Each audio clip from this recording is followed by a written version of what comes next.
I took the same approach that I've taken with so many things in life, in sports and business, is that go out and do it. The best way to learn things is through experience.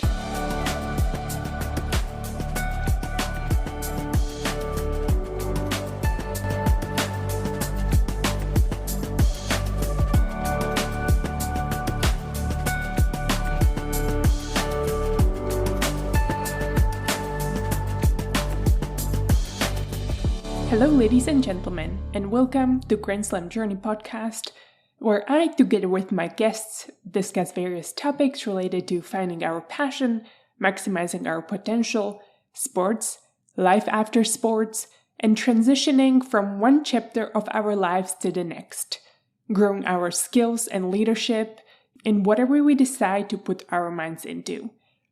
For my guest today, areas of EdTech, by making positive impact for students, teachers, administrators, and parents, and enable teens to make choices that will lead them to the outcomes they want so they can live better lives.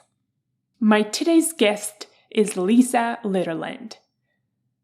Lisa specializes in building leaders, whether guiding technology sales teams, running her early-stage EdTech startup, or raising her 2 kindergarten kids.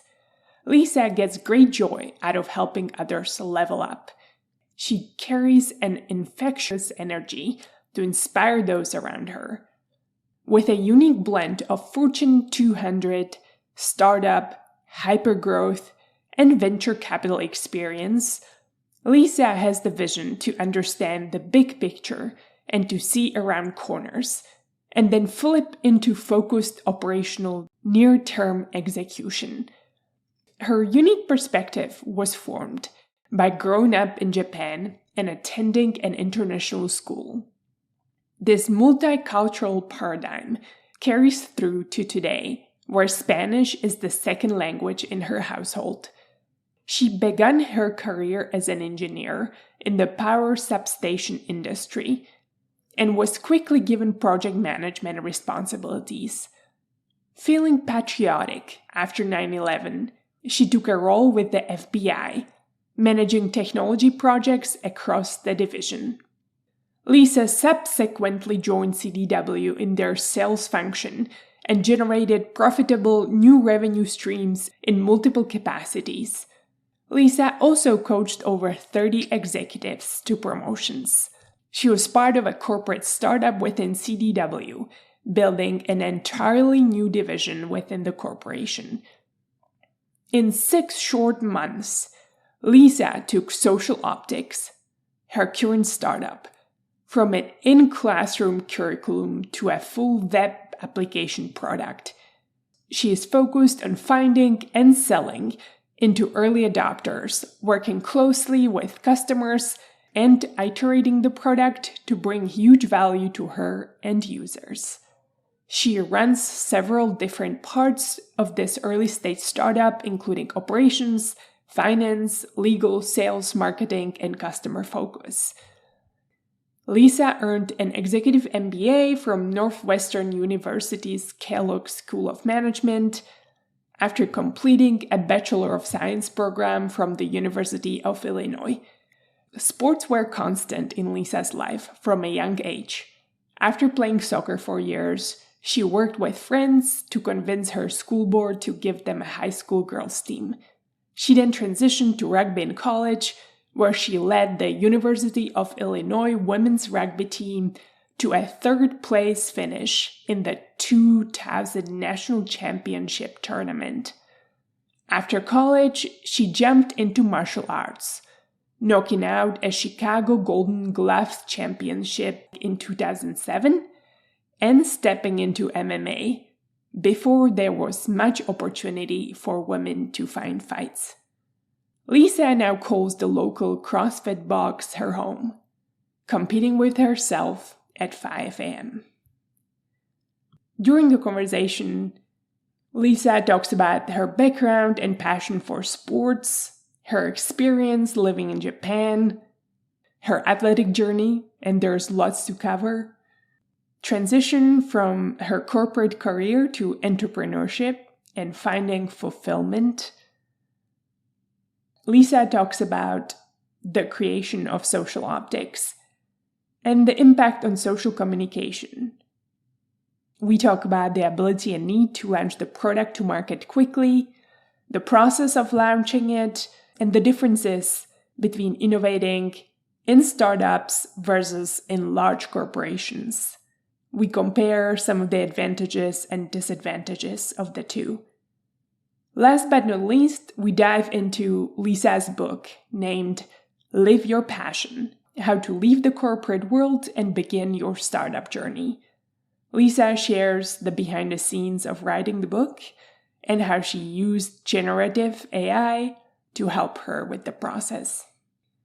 If you enjoyed this conversation, the best way to support this podcast is to share it with someone you believe may enjoy it as well. Consider leaving a review on Apple Podcasts or Spotify. And don't forget to subscribe so you don't miss the next episode. For context, this conversation was recorded on Friday, August 18th, before the Women's World Championship game. Thank you for listening, and now I bring you Lisa Litherland. Lisa, I want to thank you for joining the Grand Slam Journey podcast. I'm super thrilled to have you on and talk about your athletic journey, your corporate as well as entrepreneurial journey now, what you're creating with social optics, and also your book, which is a lot about discovering our passion purpose, which is one big topic of my podcast. But before we dive into many of those fun topics, please, I want to give you an opportunity to introduce yourself to the listeners. Well, thank you very much. I appreciate you having me on your podcast. My name's Lisa Litherland, and professionally, I'd say the best way I can describe myself is an entrepreneurial leader and a strategic executor. And on those two pieces, on the leadership part, I am all about the big picture. I love building out long-term vision, and I really like taking complex things and simplifying them. And then on the execution part, I'm really good at getting stuff done. I love the expression, plan your work and work your plan. So I'm all about organization and prioritizing and just working through what needs to be done. By nature, I'm a builder and a problem solver. That problem solving piece probably goes back to my engineering background. And then on the personal side, I am a mom of two young kids. So I've got a son that's 4 and a daughter that's 2, and they are my world. And I've got a partner of almost 12 years now, and she's Puerto Rican. So we have a bilingual household. We've got English and Spanish going on. We're teaching the kids both. And so we've got kids songs playing in both languages all the time. I'm still working on my Spanish. That's a work in progress, but you've always got to have something you're working on. Yeah. And then the other piece is sports have been a big part of my life. I won't go too far into that now, but it's always been a part of my life, participating in sports. And I am definitely more of a participator than a spectator. And it's just a part of who I am. I can't imagine not having sports in my life. Yeah, I know we talked previously about all your variety of sports, so I look forward to diving into that. Your athletic journey and your upbringing. I've actually read you grew up in a different country as well when you were a kid. Yeah. And so I'm always curious about the background, and I do believe that our upbringing shapes a lot of who we are. Mm-hmm. And so if you can tell us a little bit more about that and how you found your passion for sports. Absolutely. So I spent the first 9 years of my life in central Illinois. So not really big town, kind of a smaller town. But then at 9 years old, my whole family moved to Kobe, Japan. And so my dad worked for Caterpillar, on their tractors and all of that. And so our whole family moved over there. And that truly shaped my outlook on so many different things. Just it really built a rich cultural perspective for me. I went to an international school. We had kids from 40 different countries right there learning alongside me. And so from an early age, I built an appreciation for different cultures, different backgrounds. It's just shaped my worldview. And so, I know diversity, equity, and inclusion is something that's been talked about for the last several years, but that's something that's just so deeply ingrained in me because of that experience and that belonging piece as well. I was a gaijin, which is the Japanese word for foreigner. And so at a young age, I was the oddball out. Okay. So for the listeners that can't see me, I'm a redhead. So I was this young redhead running around in Japan. And so I definitely stood out. And so I had that perspective of being the oddball and kind of searching for that belonging was something that's been in my mind for life. Now, as far as sports go, I started sports at a very young age. My parents started me in all kinds of different sports. So I played soccer and t-ball, and I did karate, and then volleyball and basketball, and a little bit of tennis thrown in there. And no one really pushed me to play sports. I was given the opportunity. I had the privilege of being able to try a lot of different things, and I liked it. And over the years, I've used sports as a way to deal with stress. And so that's been very helpful. I want to talk a little bit more about the sports background, if you'll humor me. Please. Soccer was a favorite of mine. And for the listeners, since you can't see me, I am wearing a U.S. women's national team soccer jersey as a nod to the World Cup that's going on right now. We got the finals on Sunday. So soccer was a big part of my life. And when I started high school, we didn't have a girls' soccer team, which just absolutely blew my mind. And so a friend of mine and I got together petitions, and we got signatures from a bunch of the girls in the school. And we actually went to the school board meeting to petition to get a girls' soccer team. And we won. We got one. This ties to so many different business lessons too. So we saw something we wanted, it wasn't there.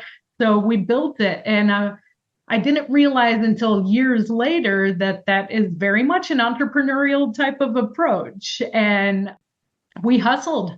They didn't give us funding. So we went and we bagged groceries and we did all kinds of different fundraisers to actually be able to buy uniforms. And it's funny, I was just going through some old clothing recently, and I found our first high school soccer jersey. It was a t-shirt that my mom designed and we had printed out because that's what we could do at the time. But it's incredible that we got that going. And now the school district has not just one, but they've got 3 high schools and they all have girls' soccer teams and they're doing very well. That's kind of my soccer. I love that. And thank you for sharing that example, because that connects to passion. And reading your book, you talk a lot about passion and how to uncover it. And actually, one of the questions that I've had in mind is, it seems like passion is also something that is hard to explain. And this is, as I talk to many of my guests about understanding what passion is and how it evolves, especially when we're early on in our life. You kind of know you like it, but if you're trying to explain it to somebody, even now when I ask my guests, how did they uncover it? I just knew it fits. It just felt good. And I just started doing it. And one thing after another, it ends up being this, let's say, athletic journey or entrepreneurial journey. So just tying on your example, I mean, there's so much courage in recruiting the kids, and beauty sometimes not thinking things through all the way and just acting on that passion. Was there a specific point that you decided, let's recruit friends and we're really going to do this. And we really have to pursue them to have women's soccer team because we all want to do this. How was that decision-making process, or even just that few first steps to get this into motion, Lisa? It started by talking to one of my best friends in high school, Sarah Forger, and we were talking and we both liked soccer and we both wanted to play. We were both angry that they didn't have a girls' team. And so we just started talking to more people to see if there was any interest. And again, tying it back to that entrepreneurial piece is very much like a founder doing early user interviews of like, hey, is this an idea that you might be interested in? Is this a problem? Like, our problem was we didn't have a girls' team and we wanted one. So we didn't give it much more thought than that. We identified the problem. We did some research and figured out the school board had to approve it. So we're like, okay, we have to show that there's enough interest. So similar to getting a letter of intent for a business or having a bunch of users sign up to get the first version of your software that comes out when it's ready. We got that list of interested players and took it to the board and said, hey, we have this interest. We leveraged some regulations, Title IX, and said, hey, we need you to do this for us. And they approved it. I love it. You start talking to others. Hey, is this a problem? Do you feel the same way? And I also love that you said, I was angry. And I think anger is sometimes such a great mobilizer. I do want to go back to the Japan cultural transition. Sure. Because I find that must be so hard. One of my guests on this podcast, one of the earlier episodes was with my dear friend, an excellent athlete, Olympic athlete, Takeshi Fujiwara, and he's Japanese and Salvadorian. And he actually ended up competing even later on or recently for Japan and representing them in Olympics. But I do know that culture is so hard to accept any foreigners. I know you were in international school, had probably many other foreigners around, so there could have been some commonality. But how is that transition, and even language barrier, which we actually started with languages, right? I've never traveled to Japan. It's on my list. It's a fantastic country, but I feel like without that language, it's so hard to get around and navigate. So how do you reflect on that time? And how do you think that period of time actually helped you shape later on, like being okay to feel that you don't fit in, or understanding that the most important thing is follow your passion and what you enjoy doing? Well, I have to admit that being in Japan, I really had the privilege of being a celebrity minority. That's not the experience of every person that's a minority in a place. So I want to call that out very specifically because I realized there's a difference. But that being said, it was difficult. The language barrier was incredible. I love languages, by the way. So I've learned, in addition to English, I studied Japanese, I studied French, and Spanish is the big one right now, and a tiny bit of Portuguese when I was preparing for a trip to Brazil. I love languages, but in Japan, I had to leverage what I kind of called sign language. Especially at the early part of living there, I didn't know the language. And so I had to leverage other things like body language, nonverbal cues, and even pointing to things to get the message across. So if I wanted to go in and buy something at a store, there'd be a lot of pointing, or if I had questions, I had to use context, like at the grocery store. Okay, what do I know about other grocery stores? Where is such and such located in proximity to the other food items? So I learned to navigate through context, through proximity, and abbreviated sign language. Also, overall, I found that the Japanese culture was very welcoming to me. And if I ever really needed help there was always someone who knew English. So, what I find about other cultures is a lot of other cultures, it's the norm for people to speak more than one language. And English seems to be a very popular one. A lot of people from non English speaking countries learn English. And so I think I was very lucky in that perspective. And I was a kid. I was there from 9 to 14. So a lost kid in the middle of a country that she obviously didn't belong in. People were very willing to help. And the Japanese culture in general is a very safe place.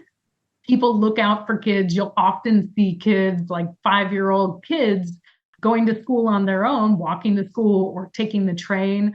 My school was about an hour from my house. It took 2 trains to get there.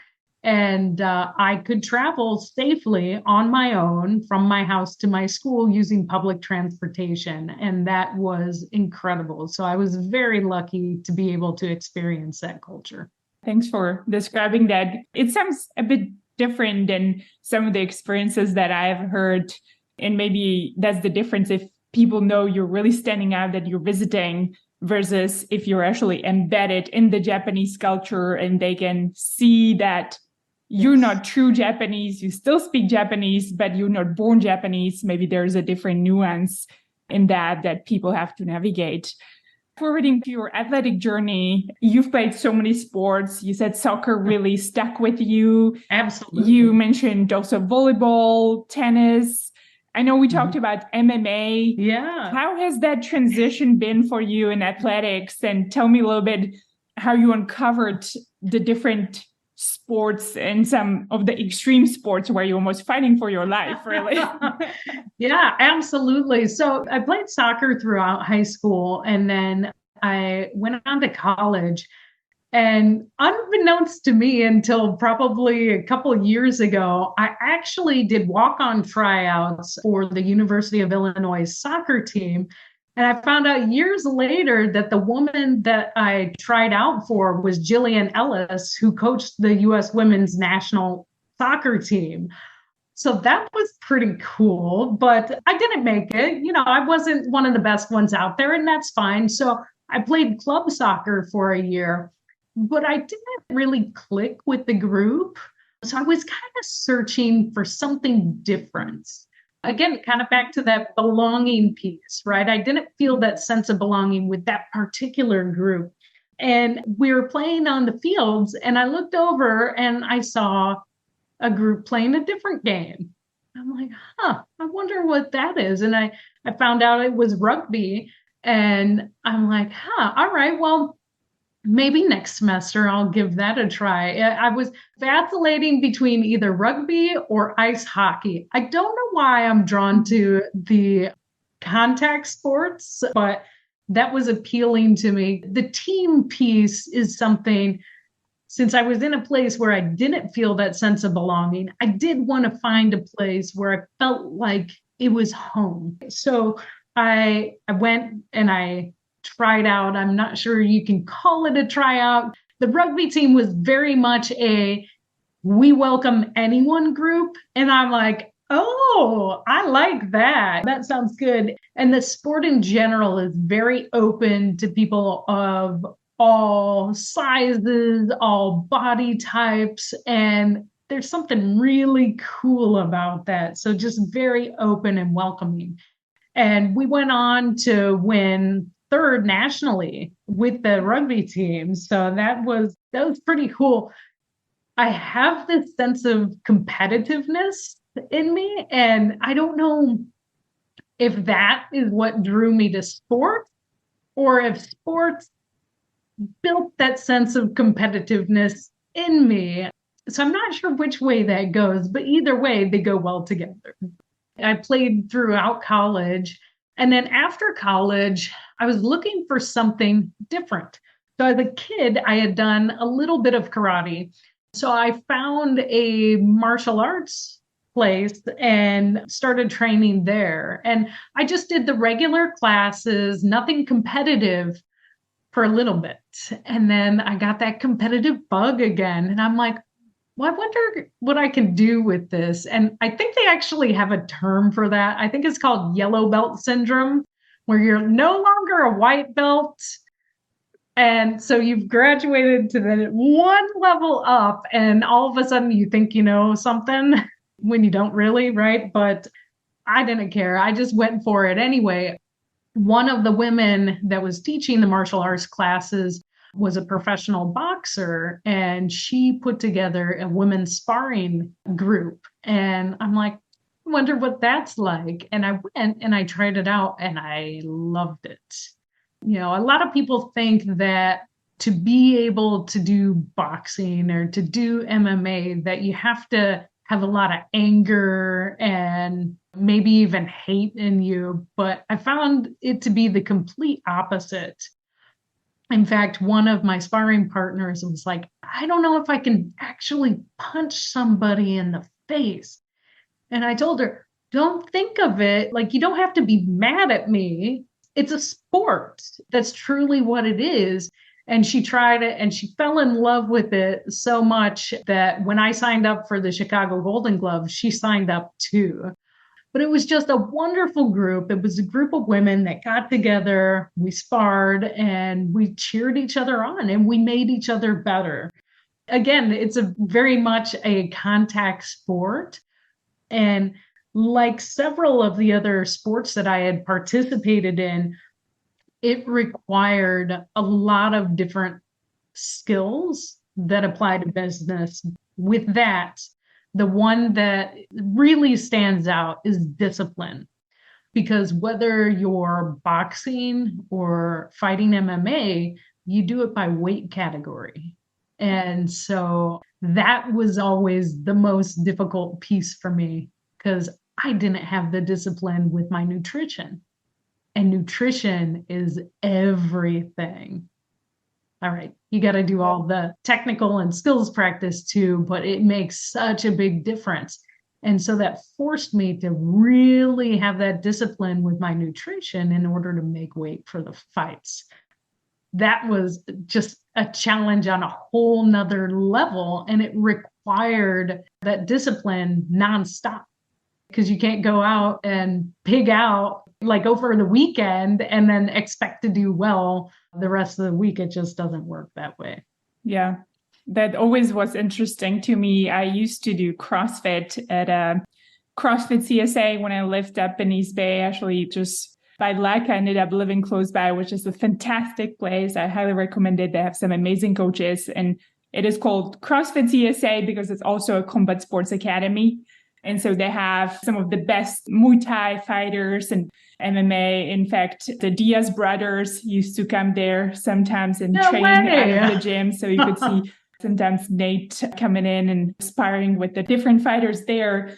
But that was always impressive to me. I remember one amazing lady, I believe she was a champion in Muay Thai, Miriam, if I remember her name correctly. And just that discipline of cutting before the fight, to me, is always borderline unhealthy. I guess it depends which weight class you're fighting. Yes. But they literally, it's so hot in East Bay still. It's over 100 degrees in the summer. And so before the fight, you see them putting in almost like a raincoat and running outside in 100 degrees to sweat everything out and cut the weight, which is so impressive. So I can resonate with the discipline. And I don't know if I would have that.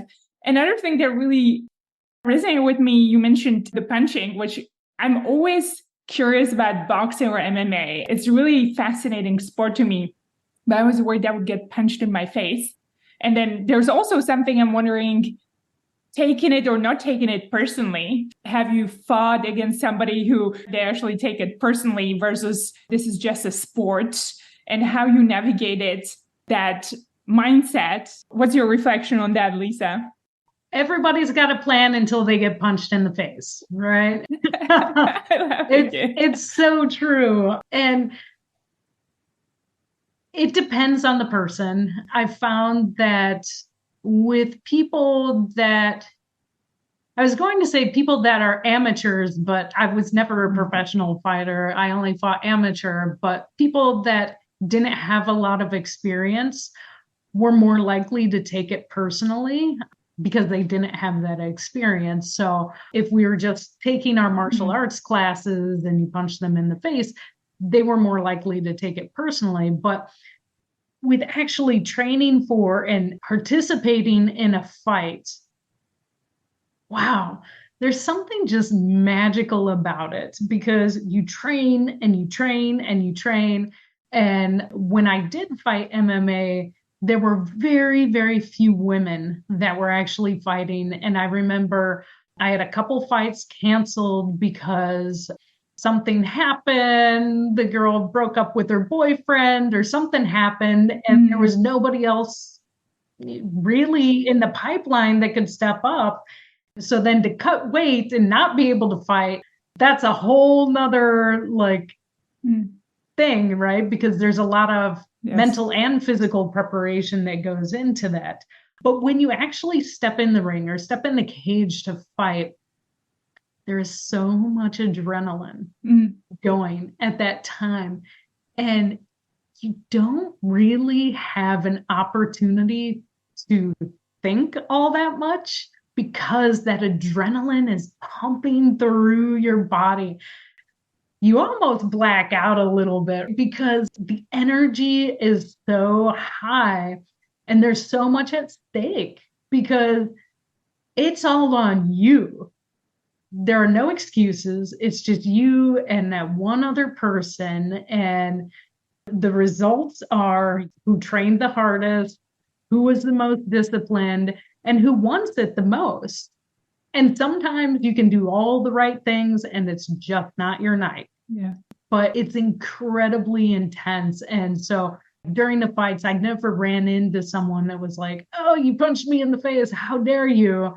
Because you don't even have a chance to operate at that level. It really is your instincts take over and your training takes over. And so you better hope that you trained really, really well for that fight, because if you didn't, there's no chance to recover because things happen so quickly, you just react. Yeah. As you were describing, it reminded me a lot of tennis. It's very much the same feeling and what attracted me to tennis, and also what you mentioned, the instinct, because once you're on the court, you really have to let the body do the work and hoping that you know all the shots, and the less you think, I find the better, because we tend to overanalyze and overthink and the balls are coming so fast. So the first thought or instinct, you always got to go with it. If you start to overthink and changing your mind, the ball always goes out. So it seems like there's a lot of similarities and just using the automated system one to let the body perform and be present and stay in the game and be focused. Yeah. And the other piece of that too, that ties back to business a lot, is the focus on the fundamentals, right? Like that is so important. During those fights, I can't tell you how many times I heard my coach say, keep your hands up, right? That's a fundamental piece of fighting, but it's so important. But you get tired, right? Like the adrenaline's pumping and then that initial rush goes away and you get so tired so fast because you've got that spike and then you've got a dip of energy and you're giving your all to the fight and then you're out of energy. But guess what? You can't stop. You've got to keep going. So you've got to have really solid foundation so that you can allow those instincts to kick in. And what really also resonates, as you said this, is zoning in and focusing on yourself and knowing what you're good at and not be distracted. Really what you described, like walking into the ring, you have this laser focus. And I think that also resonates with business or startups. Sometimes you have to see what's going on around you. But I believe as an athlete or a business, if you always focus on what your goal is, what you're great at, what you're building towards, that's when you're going to be successful. And I also resonate. I work with some of the largest businesses. It seems like if you just do the basics, you'll be so much better off. And we often forget doing the most basic things right. And if you continue to do those well, it will grow and thrive on all levels, whether you're athlete, a leader, or enterprise. Absolutely. One example of that is just doing what you say you're going to do. I mean, that puts you in the top 10% right there. And it's such a fundamental. Yeah, holding your integrity. You say you're going to send an email by that day or specific time, follow through. And if you're unable, maybe let them know that plan changed. Yeah, I agree. That's a big part of credibility as well and trust. Absolutely. I do want to one more time touch base on your athletic journey, because I find myself quite adventurous when it comes to sport and trying new sports. But as I'm listening to you, I realize there are so many sports I've just been thinking about and I've never tried. And it seems like, Lisa, you're so great at exploring what fits, and it seems like keeping an open mind and checking things out. And then if it doesn't fit, maybe I'll try something else. How do you navigate that process? This goes back to our question on passion. So I think it's important to follow that passion. And I think that as part of the natural cycle in life, your passions change. You know, what you want today is not what you wanted 10 years ago. And it's not going to be what you want in 10 years, because we change as human beings, and lining up perfectly with that, our passions change. So I've tried to follow that passion throughout life. And so now, I've kind of been through my heavy contact sports and I've transitioned into CrossFit now, which some people will say is not all that less intense. Yes. But I've gotten to a point in life where I have the teamwork thing down. I still like doing that, and I do that a lot in business. But now with CrossFit, I'm able to compete against myself. And it's about, how do I do better than I did yesterday? And the other piece is I've realized that it aligns much more with who I am today. And maybe who I always was. Ask my mom and she'll tell you that when I was a kid, I would get up at 5 a.m. and join her and her friend that were doing Jane Fonda workout videos. I love that. That's awesome. So, I did that as a kid, and I've circled back to that piece of who I am where I get up and I go do CrossFit at 5 a.m. It just aligns with who I am. I've rediscovered myself and who I truly am at my core. And I love that because, I kind of figured out over the years, like, hey, boxing and fighting thing was great, but those things happen at nights and I'm not my best at nights. I am my best first thing in the morning. And so I think it's important to listen to yourself and listen to what it is that you're pulled toward. Again, that's going to change at different points in your life, but I'm a big advocate of a strengths-based approach. I love Marcus Buckingham's definition of a strength. It's not just what you're good at, but it's the thing that gets you fired up and that you're excited about. And when you do it, you just lose track of time, right? So I've tried to make a lot of experiments and explore a lot in life. And that's through my sports. And it's also in my professional life. I've tried a lot of different things throughout my professional life. And I think that's the best way to figure out what fits, what do I like. And I don't like to look at the things that don't work out as failures. It's just, okay, that was an experiment that I did. And you take the good from each of those experiences and you build upon those.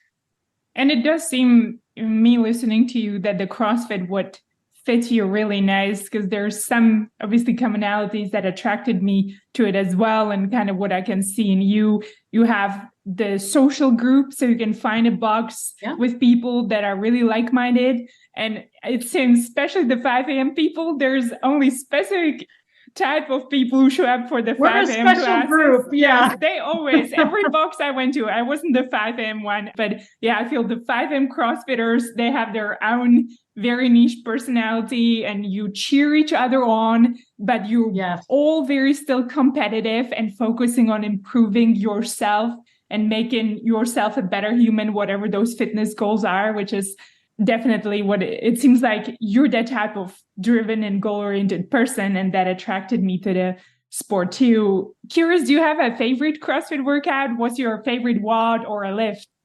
That is a great question. I do love the back squat. That's a favorite. Wow. I have a love-hate relationship with burpees. Most people, it's just a hate relationship with burpees.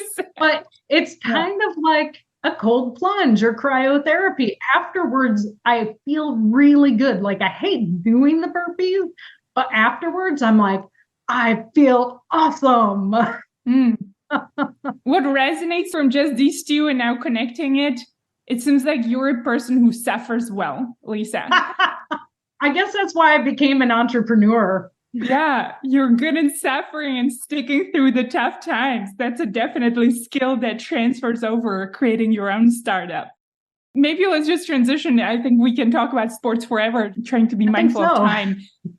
You've spent a number of years in corporate careers, and reading your book, there was actually a process that you followed that helped you prepare for now your entrepreneurial journey. So if you could tell listeners a little bit about that, and then what made you decide to start and create Social Optics? I think it started when, I worked a lot in sales, technology sales, and then I transitioned into leadership. So it goes right back to that sports piece. And I loved being a sales leader. I had some incredible years doing that. And again, always looking for a way to level up. I sent myself back to school. So while I was working full time, I went to get my executive MBA from Kellogg, one of the top MBA programs. And so through the Kellogg program, I took this course on innovation, and it just rung and stuck with me. And I'm like, I like this. So again, it kind of ignited a little bit of passion within me. And I'm like, I like this, solving big problems that need to be solved and trying things a little bit differently. And so I transitioned from sales leadership into a corporate entrepreneurial role. And I loved it. I absolutely loved it. I loved the autonomy. I loved being able to build something from scratch and to really shape it the way that I thought it should be shaped. So once I did that, I was looking for an opportunity to work at a startup, to lead a startup. And magically along the path through a lot of networking, I was introduced to Carolyn Long, who had been building Social Optics, and she was looking for a CEO. And so we talked, and we had very complementary skills. And she told me about what she was building. She told me about the autistic kids that she was working with and some of the challenges that they had around social communication. And I said, we've got to help them. We've got to help them. So once again, following that passion, I'm like, okay, I want to do something to create an impact. And I want to have an opportunity to leverage all of these things that I've learned over the years. And keeping the musical Hamilton in the back of my head, I wasn't going to throw away my shot. So I said, let's do this. And so I jumped in and I joined Carolyn. And so we're co-founders of Social Optics. And we have been working very hard. So that was February 2022. And so we've been working on it for about a year and a half now. In less than 3 months, we had a prototype of the software built. I guess I should rewind. So Carolyn had the outline of everything. And then together, we sketched out, I actually sketched out with stick figures, because I'm not very artistic, what we thought the software might look like. And in less than 3 months, we had a prototype built. And then 4 months later, we actually had the first version of the software built, and we had it in our first school district. And so we've rolled that out. We have several more school districts. We're across the US and in Canada now. We're just driven to help kids. And we found that there is much more need across a much more diverse group of students that need help around social communication. Kids in the preteens and teen years are facing so many challenges today, so many challenges. In addition to all the regular teenage growing up challenges, they've got now social media on their plate. Now across the US, there's school shootings happening all the time. And then COVID kicked in, and being away from friends for a year, 2 years, really created a lot of challenges for those that missed that time face to face with their friends. And so there's a big challenge right now of how do we interact? And some people do it more naturally than others, but we all need help with this. Communication is so fundamental to everything. Going back to sports, any team sport that I played in soccer and in rugby, you have to communicate with your teammates. If they don't know where you are, no one can pass you the ball if they don't know you're open. So we are working really hard to provide a framework for students, a communication framework of how to approach social situations. And then we enable them to make their own decisions, just like everybody else, but to help them understand a little bit better of what the consequences of those decisions might be. So it's incredibly exciting. And I've taken all of what I've learned through undergrad, through my MBA program, through work experiences, and through sports, and pulled it all together to build this company up.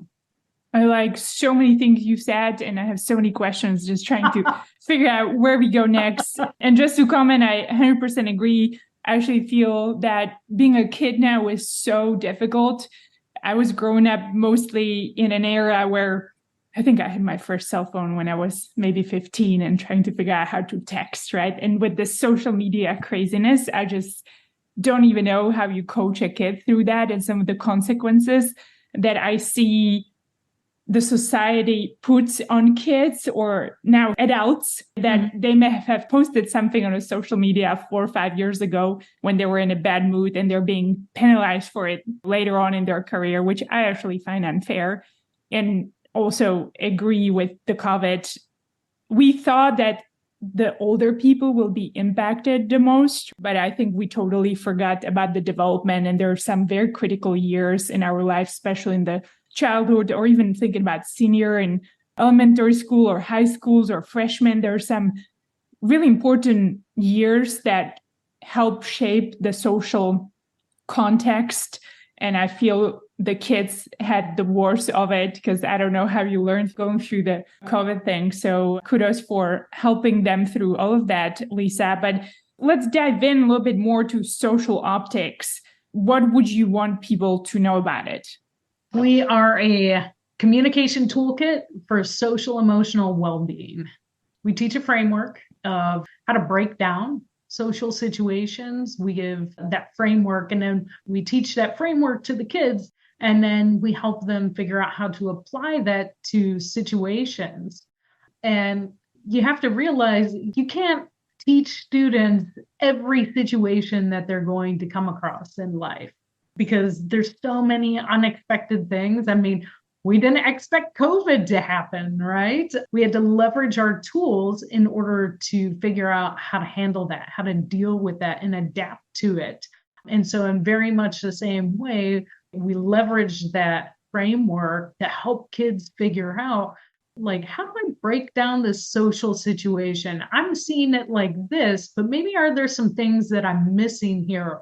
Or maybe they come across a situation and they don't even know how to process this. We give them the tools to figure out some different ways to look at those situations so then they can determine, how can I better understand this? And then what action do I want to take as a result of that?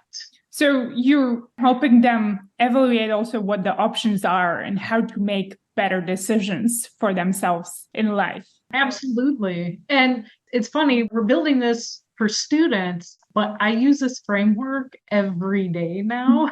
I was thinking that. I think we all need some sort of that education, or most of us. Absolutely. And human to human interaction, everybody's coming at life with different perspectives. And there are always pieces that we don't understand. There's always background and baggage that the other person has. And maybe we say something that triggers something in the other person and we don't understand. Well, why did they act that way? I didn't think I said anything offensive, or we were just talking about this and they got upset with me and stormed off. What was that all about? And so this really gives you the tools to break that down and try to figure out what's going on. And then you can come back to that person and figure out, okay, sometimes we all get upset with other people. And so after having broken down the situation, then you can determine, what do I want to do from here? Do I want to continue having an argument with this person? Do I want to resolve it? Do I want us to still be friends? Am I just pissed off and I'm going to say whatever I'm feeling at this moment and I don't care what the consequences are? We all have those options on the table, and it's up to us to choose what we want to do. But if we're armed with information so that we understand the likely outcome, it helps us get to the end result that we desire. Yeah, I love that. You're really helping them emotionally process it and gain their emotional intelligence as well.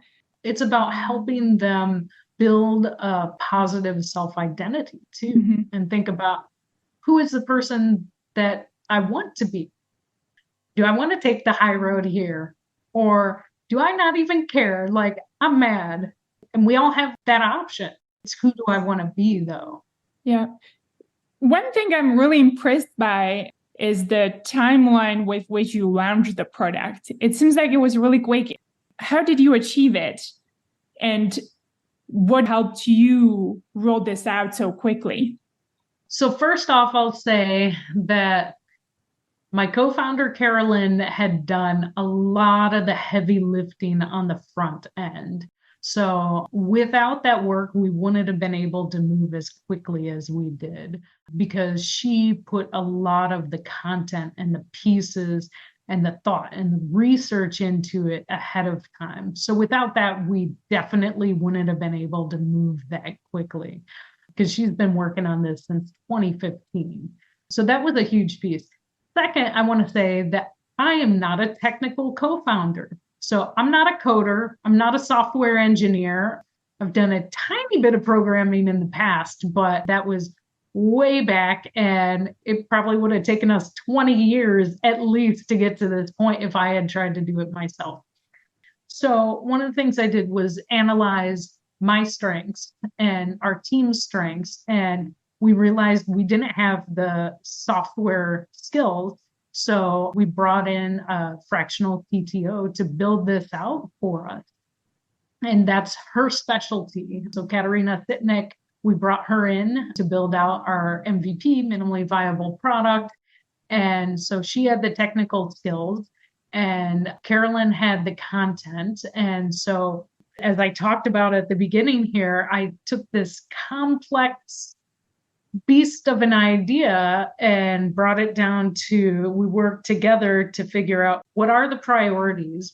What is the absolute minimum that we need in order to get this out to help the kids? And that's what was really pushing us.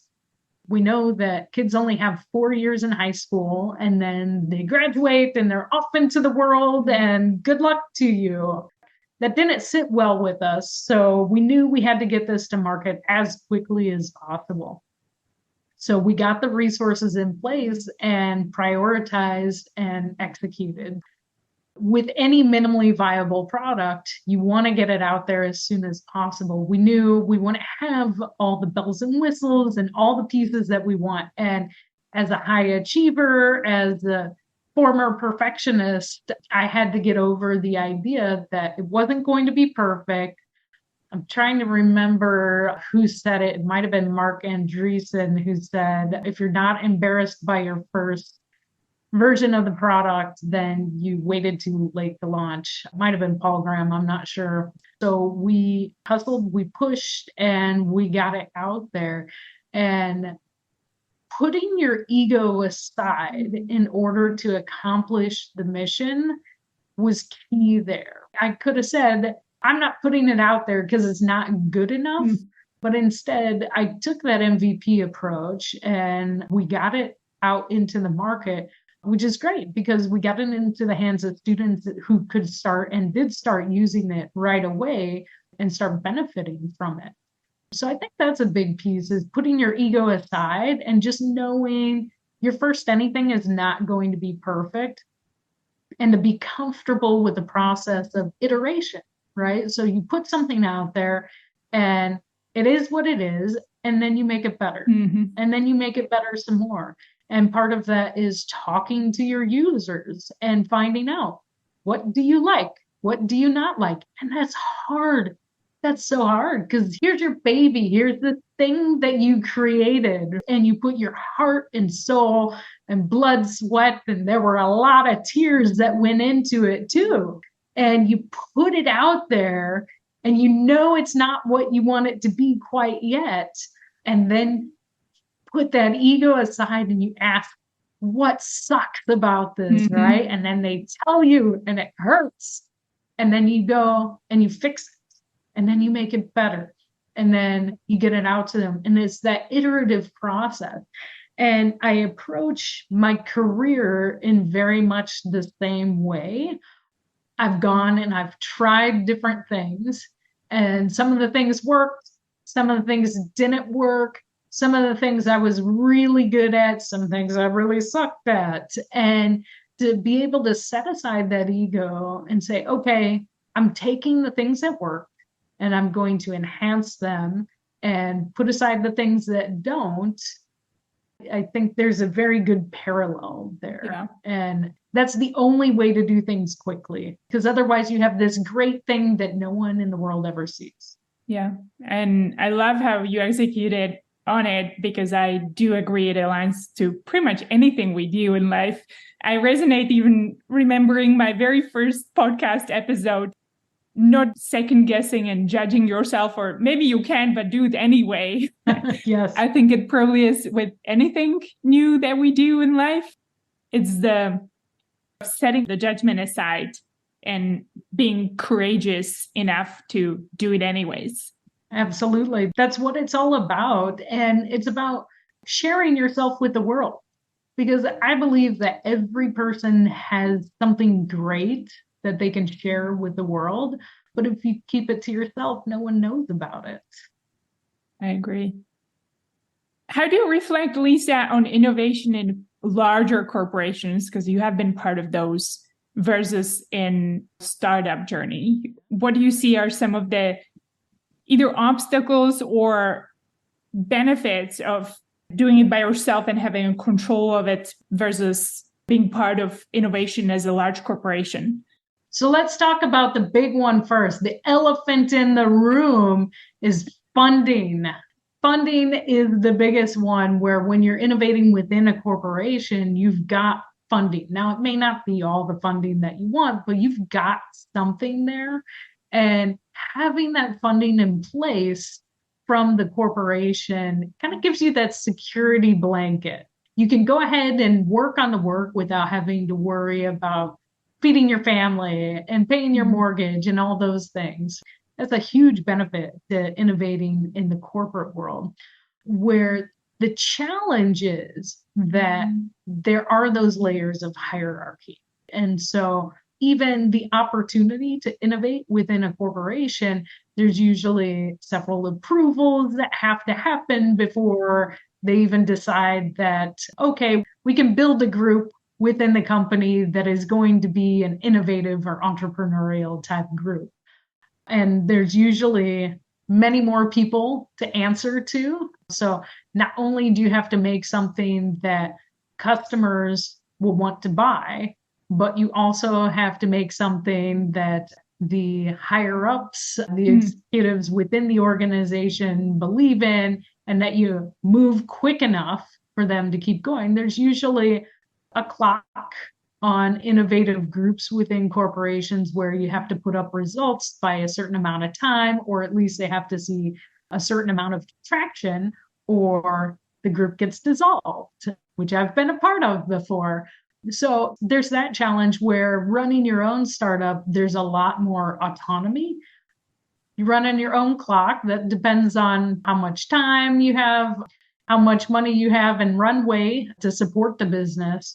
But you have the flexibility and the autonomy to make those decisions, to make those plans the way that you best see fit without having that overhead, the overlords looking over you to see if they like the way that you're doing it.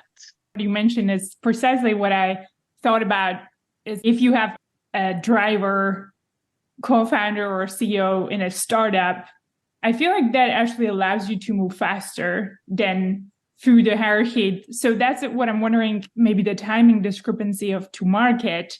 Yes. Because you have the autonomy, you can kind of go with your speed instead of sitting in those meetings and reporting to the executive and to the executive or the executive and going all the way up to the chain. And by the time you get down to the chain, you typically waste 2-3 weeks because you got to wait for everybody's availability. That's at best. So I wonder if actually really the faster and more effective way to innovate is in a startup and entrepreneurial journey. Absolutely, because that's the name of the game, is speed in a startup. And so you don't have to go through that hierarchy. So you see something and you act on it. And it's very much an experimental environment where you go try things, because not everything's going to work. You try things, you test things, you prototype things a lot and put it in front of people, get some feedback and see if it works or not. It's very freeing. And it's just this great sense of freedom because you can just go and do, and you'll figure out if it works or not. And you don't have that same stigma of failure. Mm-hmm. You just go and try it, and it's more of an experiment. Did this work? Did this not work? Okay, let me try something different now. I want to also transition to your book. I am 3/4 through, but before we go there, anything else you want to mention? Any call to action? People who may be listening, specific things that may help you out to grow and scale? Call to action for anyone that might be listening that's involved in schools, specifically middle or high school. Right now, we're focused on selling to the special education group and really supporting neurodivergent students. However, as we talked about, there's a ton of applications. So any principals, superintendents, SEL teams, please reach out to me through LinkedIn. That's the easiest way, Lisa Litherland.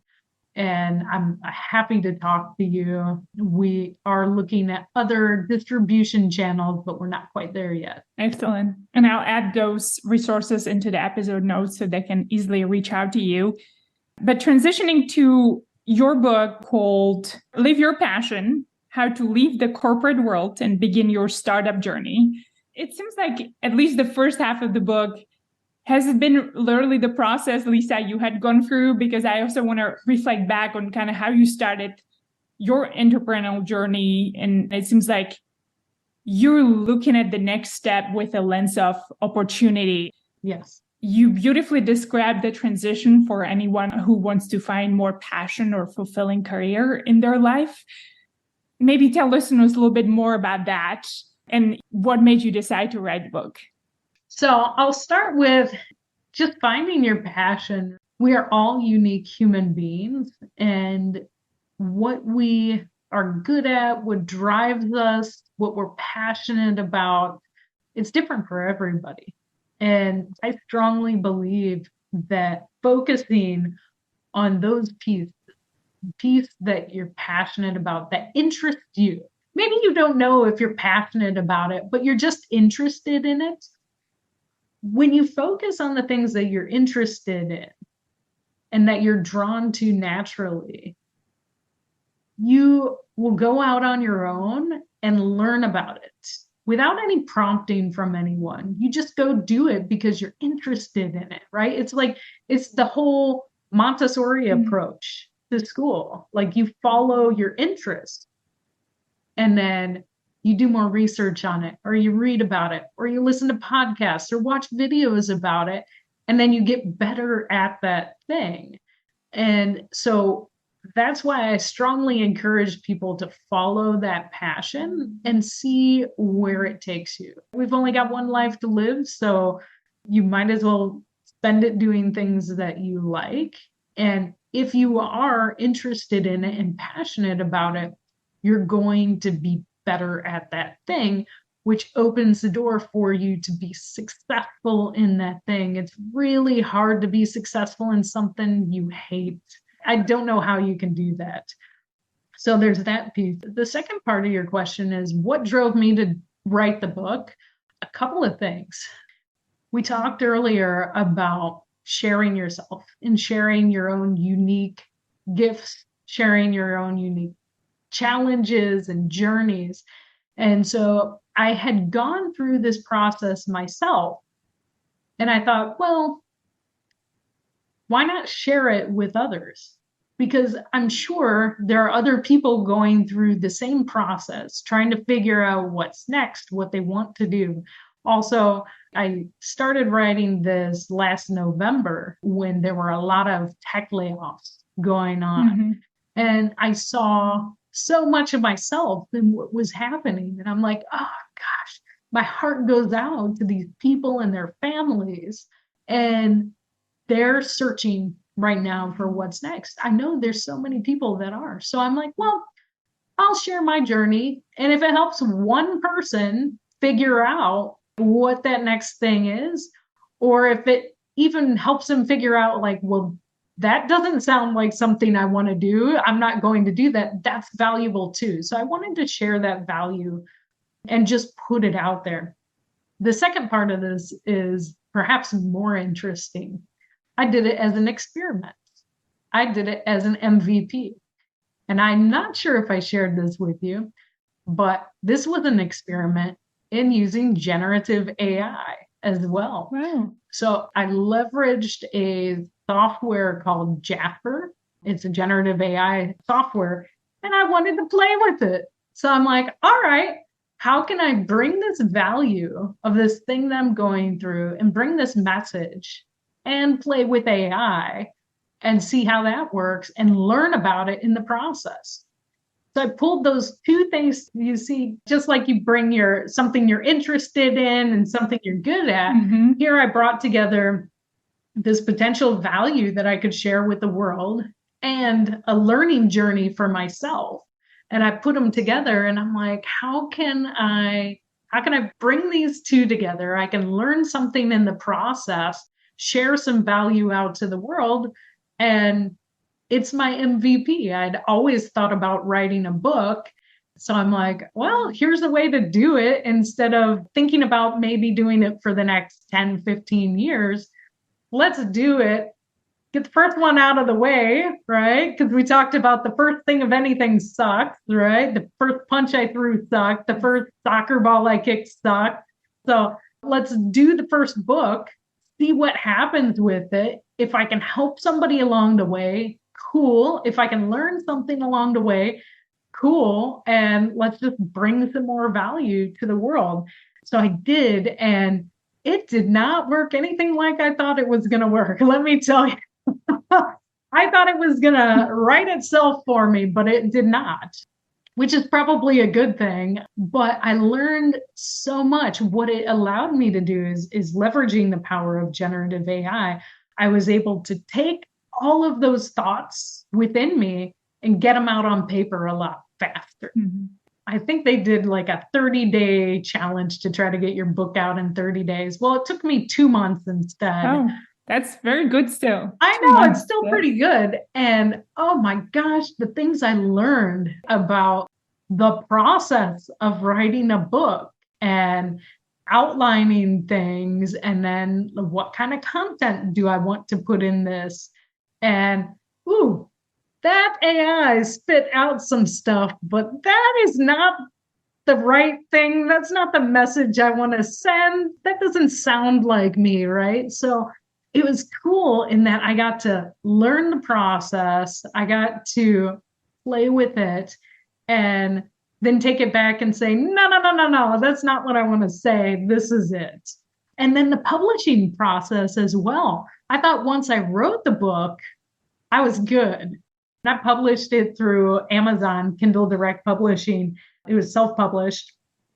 And to go through the publishing process of, oh, okay, I wrote it in Word and now I need to change the page size and add page numbers. And wait, why is that messed up like that? And I think one of my friends even got one of the very first versions that I messed up the page numbers.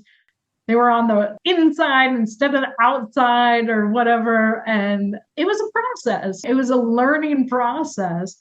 But I took the same approach that I've taken with so many things in life, in sports and business, is that just try it, go out and do it. The best way to learn things is through experience. And so that's what I did. I went and I tried, and I learned so much in the process. And I was able to share some of the things that I had to say, share some of myself with the world.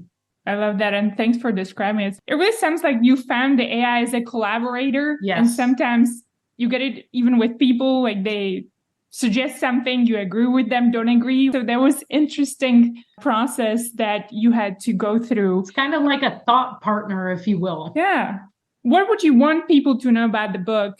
This is my perspective. There's no one way to take this kind of journey or to figure yourself out. I'd say with anything, take what's valuable for you. And this is a general overview of, if you do want to go start a startup, here are some of the basics that you need to know. And I've gathered this from courses I've taken over the years and a lot of researching and taking classes and just pulling articles together. And so I just took all of that information and consolidated it and put my spin on it. And these are the fundamentals, back to those fundamentals of sports, of business. These are the fundamentals to start a startup. Love it. I have to ask this one, Lisa, again, as I reflect on our conversation. You're really great at acting on whatever you feeling interests you the most. I feel like that's one of your superpowers if I had to reflect on our conversation. Acting on the emotion or a drive for, I want to try to explore it, and you actually make the step and do it. Any tips for people who might be hesitant with that step? How do you get yourself into action? You know, for many years, I wasn't that in tune with myself. I thought there was a certain path, a certain journey that I was supposed to take. And I found that doing that didn't make me happy. I wasn't satisfied. Like trying different things until I found some things that did satisfy me. So life is so short. We can't live someone else's dream or live someone else's plan. We've got to follow our own plan. So over the years, I've tried to tune into myself more and more, tune into my heart, tune into my gut.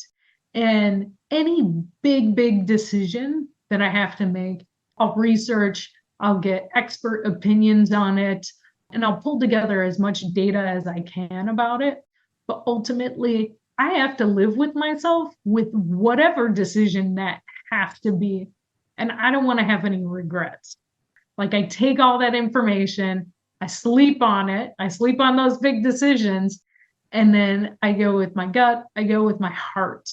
And I'd say, just go for it because it's now or never. Tomorrow is not promised. So go for it. You can do it. You're good enough. You deserve it. And just go for it. It'll be better than you think. Don't let those doubts or hesitations or fear hold you back, because what you're imagining in your head is worse than anything that'll end up being reality. So just go give it a shot. You'll surprise yourself. I love it. I have one more question. I feel like you answered a question I was going to ask next, and I typically ask my guests of what you would want to inspire people to be doing more of or less of. I think if we all just did what you just said, we all would be better off. But I want to give you an opportunity. Maybe that was the answer to the question. Sure. No, that's a great question. What I would say is to all of the listeners, you have your own unique talents. You are an incredible, beautiful person, and you have a lot to offer. Tap into yourself and share that with the world, because we need that. So please bring all of yourself to what you do, to how you play, how you work, to the impact you make in this world. We need you. We need your own unique strengths. Please bring yourself and share it with the world. I love that. Thank you so much, Lisa. Last question, anyone who wants to reach out to you, have a conversation about social optics or just everything you have shared today, what's the best way to find you? Best way to find me is through LinkedIn. So if you type in Lisa Litherland, I think there's maybe a couple of us in this world, just one me though. Look for the one with red hair. And for social optics, the website is mysocialoptics.com. Check us out. You can fill out the form there and we'll follow up with you. Fantastic. And I'll again make sure to add it to the episode notes. Thank you so much, Lisa. If you enjoyed this episode, I want to ask you to please do 2 things that would help me greatly. 1, please consider leaving a review on Apple Podcasts, Spotify, or any other podcasting platform that you use to listen to this episode. 2, please share this podcast with a friend who you believe might enjoy it as well. It is a great way to remind someone you care about them by sharing a conversation they might be interested in. Thank you for listening.